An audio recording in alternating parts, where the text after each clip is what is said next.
अंबरनाथमधील शासनाच्या जमिनीवरील 2011 पूर्वीची अनधिकृत निवासी घरं अधिकृत करण्याचा निर्णय राज्य सरकारनं घेतल्याची माहिती आमदार डॉक्टर बालाजी केणीकर यांनी दिली। यासाठी शासनानं GR जारी केला असून स्थानिक रहिवाशांच्या अनेक वर्षांच्या पाठपुराव्याला अखेर यश आल्याचं त्यांनी सांगितलं आहे।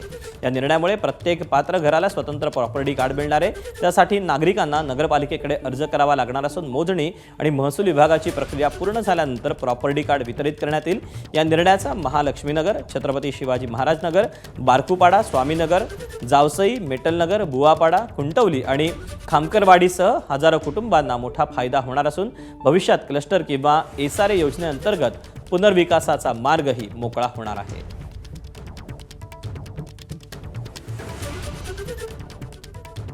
शासनाने 25 मार्च 2026 ला एक GR काढलेला आहे। त्या GR मध्ये महाराष्ट्र शासनाच्या जागेवर जे घर आहेत, अतिक्रमण आहेत, ते नियमित करण्याचं आजच प्रांत ऑफिसला मी बैठक घेतली। शासनाच्या जमिनीवरती ज्या काही घरं आहेत ते नियमित करण्याचं कार्य आताच महाराष्ट्र शासनाने घेतले आणि त्याची अंमलबजावणी आम्ही आजच बैठक घेऊन उद्यापासून करण्याचं धोरण आम्ही केलेलं आहे।